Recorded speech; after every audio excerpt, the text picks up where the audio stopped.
because there's a certain pride amongst all Hopi people. Earlier today, I appeared here to set up with a shirt that said hostile. It had the American Eagle on the front, but it also had Hope Villa and the date 1906, and it was about the families who went through some of the struggles with the federal government in settling, in the government settling within our communities. And this particular photograph I'm very proud of. These men, my great-grandfather is one of the individuals. Is there a pointer on here? Somewhere. Up at the top. Up at the top?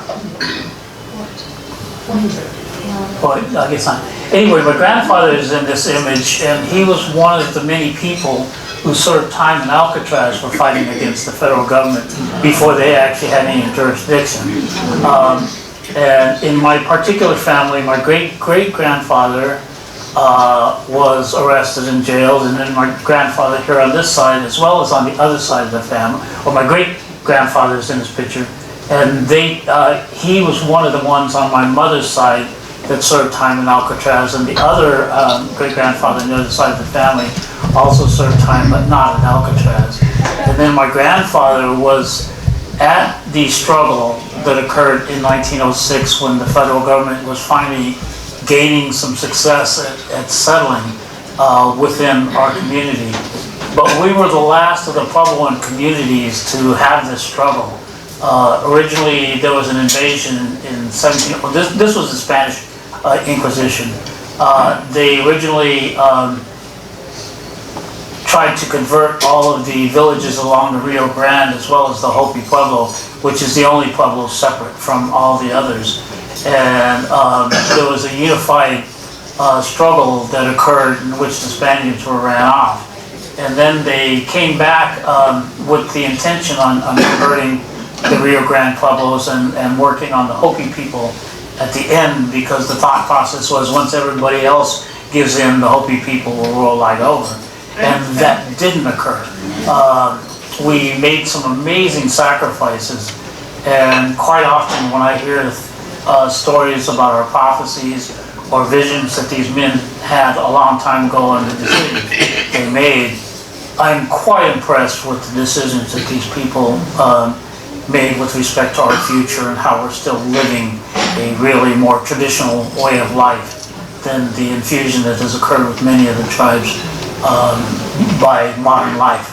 And as I mentioned in this one here, my great-grandfather's in it, and I had the pleasure of getting to know him. And I'm actually half Hopi and also of Yaqui and Hispanic origins. And back then, when he was still alive, he would pick on me all the time. He was real mean to me, and I never liked him. But he also was, in the end, the inspiration behind my discovering my creative self, because he was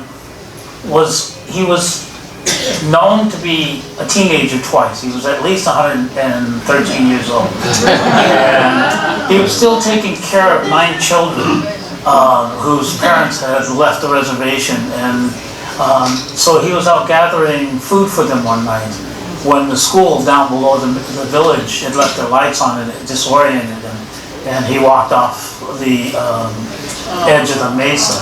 However, I had been to the village just prior to that occurrence, and I remember him picking on me all the time and everything, and I was like always angry at him. But as every time this occurred, when we were leaving, he was always there making jokes and waving at me.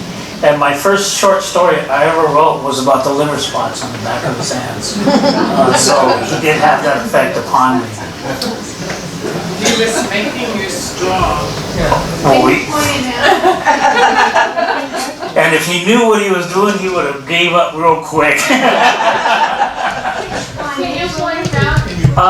He's this fellow down here. His name's Gerry Quotskuyva.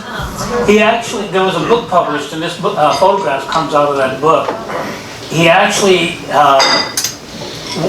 signed the book that one of our family members had, but he didn't know how to speak English nor write it, so all he did was sign X's throughout the book. And there's several other books that have photographs of him. And there's one where they actually had them all in shackles with guns and everything, which they didn't use at the time. You know, so he was a celebrity in his day. Where you moved that picture, that man in the middle with the gray hair, the tall one, Yeah. that's my great-great-grandfather. Okay. That would be this fellow right here, right? That's Heba. And he was the war chief. The Okay. war chief, my clan, legacy. And his son is my great-grandfather, and he's the one on the right. So as I mentioned, all Hopi people, we all have connections to this history. We're all very proud of that. And it shows in our daily life as we continue to And all talk. these men were medicine or clan leaders. Yeah, yeah. They're dressed in what looks like a uniform. What The, was that? the attempt was a conversion to Catholicism or to religion. And that whole thing, and in the period after that, there was forced education to where a lot of the children were removed from the reservation. So education and religion was their attempts at changing our way of life. And now this thing has decided it wants to take on a life of its own. Yeah. Sometimes the battery just may need to be turned a little bit. Making something happen here, but not switch to. Yeah, something's going on your laptop. Yeah, a little drop down menu occur when you were doing that. Oh, okay. So it may just be reset. Yes, question? Where is that? Is that one of the Indian schools? There were a lot of boarding, they call them boarding schools, or, Where? this one was one that was taken from Alcatraz, I believe it was. Yeah, this is a photo from Alcatraz. Really? Yeah. Oh my God. Okay. Thank you. One of the primary functions and staples of the Hopi, which is common all over the world, is corn. And we are known as dry farmers. So you see this corn growing here, they are no more than this tall. And that's the tallest our corn will grow, is about waist height. But they produce an amazing amount of corn. And we have several different varieties of corn in which, up until I think it was about 10 or 15 years ago, they really did not like for us to share our seeds with other people. And I happened to get involved with Gary Nabon here at the Tucson Botanical Gardens when they first had gone to a nonprofit status when they acquired that property. And he and I were gathering seeds, and I was teaching him a lot about seed saving and everything. Then I had to move back home for one reason or another during the summer between school, summer break at college. And years later, I found out that he had started Native Seed Search. So the things we were talking to kind of sunk in with him. And I saw him, I think it was about 2.5 years ago. And at the time I was running a nonprofit called Verde Valley Ancestral Gardens, in which I was building gardens for the state, as well as archaeology centers and museums. And that was all just my volunteer work. And this is the example of some of the different types of corn that we have. And it was a great experience, but it really made me feel good that this man who really has become an international guru when it comes to seed saving came to see me as an art show I was doing up in Flagstaff to thank me for what I was still doing. Go ahead, Larry. And this is the most important one. We are known as the people of the short blue corn. And this is an example of blue corn. When you first harvest it, you run around the whole field, and we look for the smut, the corn smut, which is a delicatessen in a lot of restaurants. And we gather all that up first and set it aside. Then we go around and harvest all the corn, but the blue corn in particular comes out black when you first harvest it. It's just incredibly black. And as it ages, it'll start to get lighter in color. But as you can see, this is fresh here. And the corn is used for flour, amongst other things. There's a lot of different purposes we have for the different corn. Some are flint corn for making flour, and some are used for directly cooking. Some are, as in the next image, we have a ceremony in which the men will take this magic corn. You see it all flying in the air there above, between the children, and they have these pits. We always used to joke, it's like you want to be a fat child because you don't want to be the one that has to go down in there. It's hot in there to get it all out. Same thing with other things we do out there. It's good to be fat sometimes. But as you can see here, they're throwing all the corn in, preparing it to roast, and this is sweet corn here, sweet yellow corn. And when you dry it, it will stay that way for a long, long time. And you can use it to prepare foods for meals throughout the year, as well as make hominy with it. And my my uncle, is one of the last people who makes the traditional Quotskuyva, which is a rabbit with sage that's cooked into a fine ash. And he taught me, every time I go to the reservation, during the summers or during ceremonial time, I spend the time learning how to do something else. And that was one of the many things I learned how to do, was making the Quotskuyva. And he and I started doing, I was gathering sage and selling it to the stores. So for several summers there, my living was living off of nature, going out and making Quotskuyva with him and selling sage to the restaurants and things of that nature. But we were always at the cultural center at noontime for a hamburger.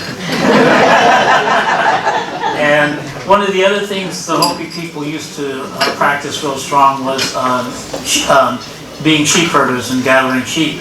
And these would be corrals that were created along the edges of the rise of the mesas and everything like that. But in more modern times, the Navajos continued to develop, and they had more open land. So they became the sheep herders, and we just buy our sheep from them.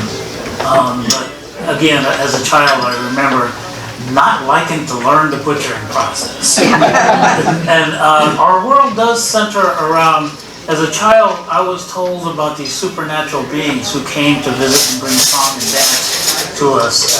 And they would, one of the many things they would pray about is for the clouds, who are our ancestors. We believe that all of our ancestors are cloud beings. So they would bring them.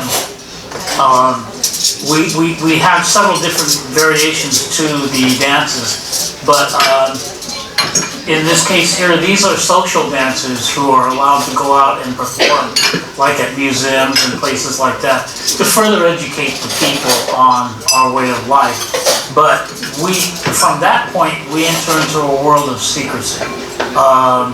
When you're initiated into the Hopi societies, the first thing they tell you is that what you learn within these four walls will never be shared with the public. So at that point, I try to keep away from the real ceremonial aspect of our way of life, but I will share it through the art forms. Okay. So this is how you see them during ceremony, and these are semblances of the Hopi Quotskuyva. Again, like I said, they represent supernatural beings, and as you can see in these two here, they did have different features. But all Quotskuyvas, we believe, are cloud beings, and we also understand that they do bring the song and dance, and we hold them in great reverence. The children will be warned months in advance that the Quotskuyvas are coming, especially in the month of February, when they have the family of monsters who will be going around and disciplining all the children.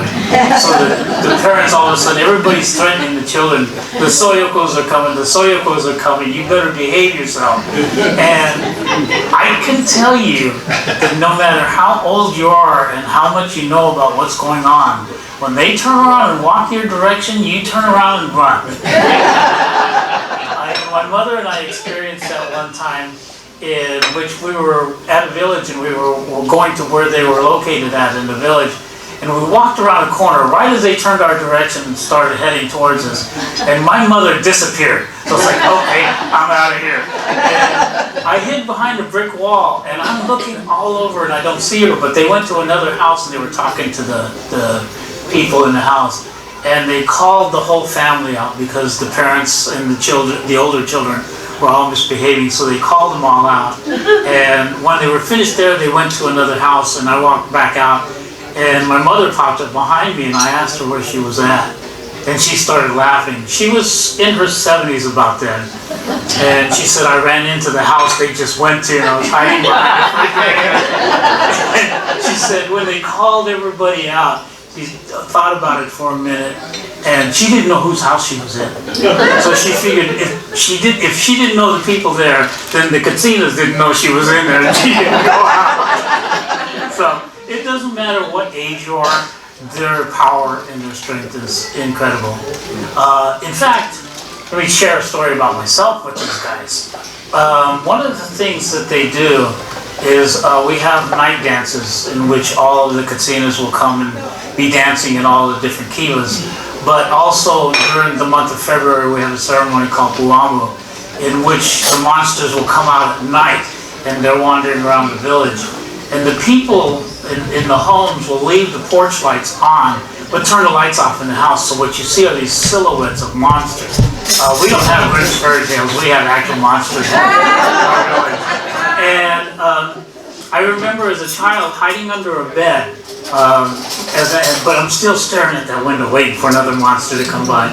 And then when I finally got old enough where they would let me run around in the village, like everybody else, it was a big game. We were running around and hiding and everything.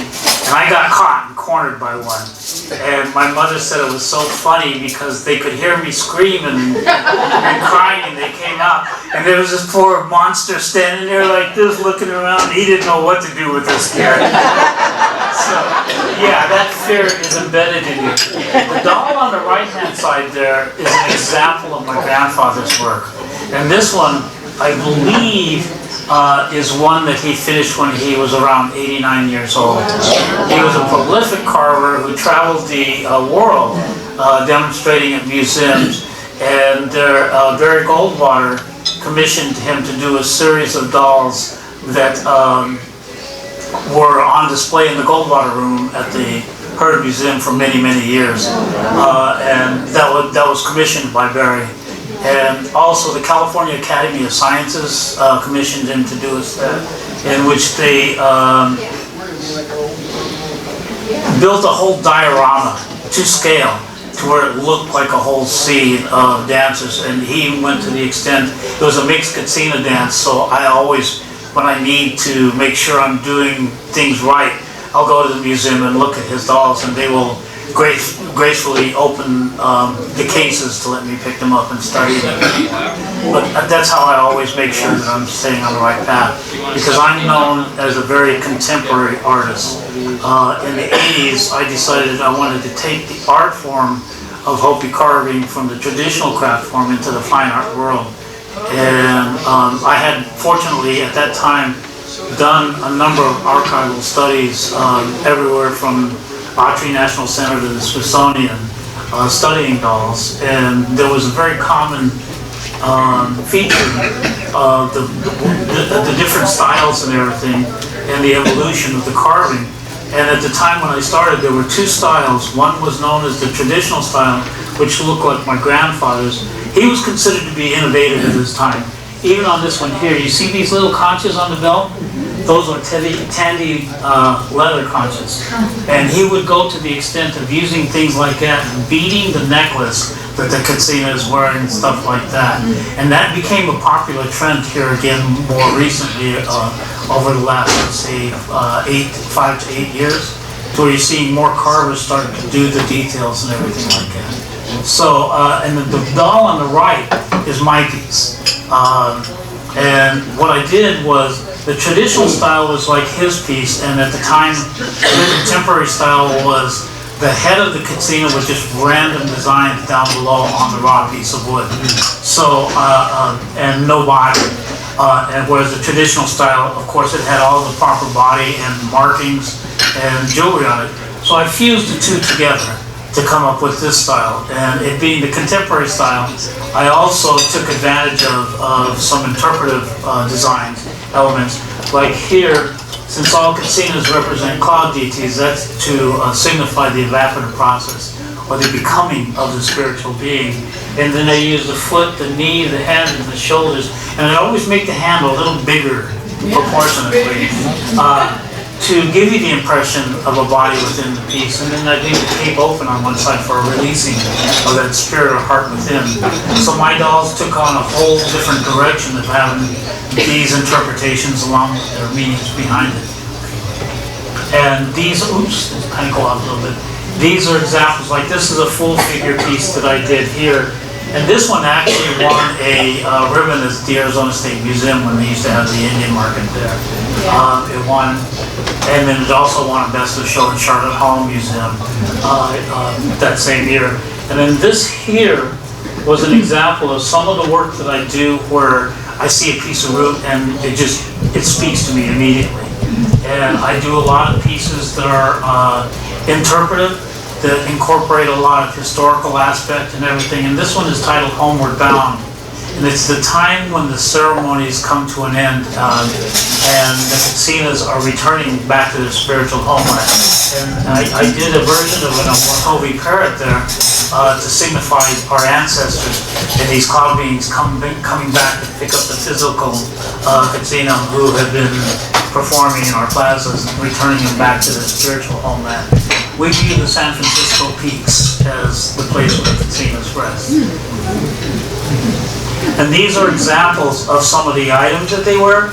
I take a certain amount of liberty when it comes to public domain. On the reservation, there are a number of stores that sell these products that you can walk into a store and see them, as well as you see them a lot on the internet. So I feel the freedom to be able to share those, but there's a lot of things that I won't share with respect to the regalia and everything like that. So these are all the different types of items that they can use for leggings. We have 3 different kinds of moccasins. These get tied around the ankle of the moccasins, and there can be a myriad of designs, just so many different designs that people create. So all of us as Hopi people get a chance to express our art in this manner. And then these are leggings that will get tied up and they go all the way up to your knees. So we also like high boots. And then over here are things that the Quotskuyvas wear in their, these are bells that get worn on the ankle. And I couldn't find the turtle shells that are normally worn on the calf. And I couldn't find the turtle shells that are normally worn on the other side. And that is one of 2 things always